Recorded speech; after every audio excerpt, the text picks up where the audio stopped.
और वो खतरनाक श्राप अब भी मौजूद है।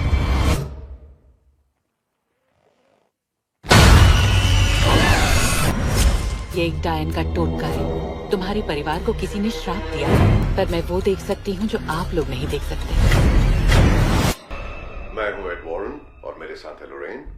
चलिए शुरू करते हैं।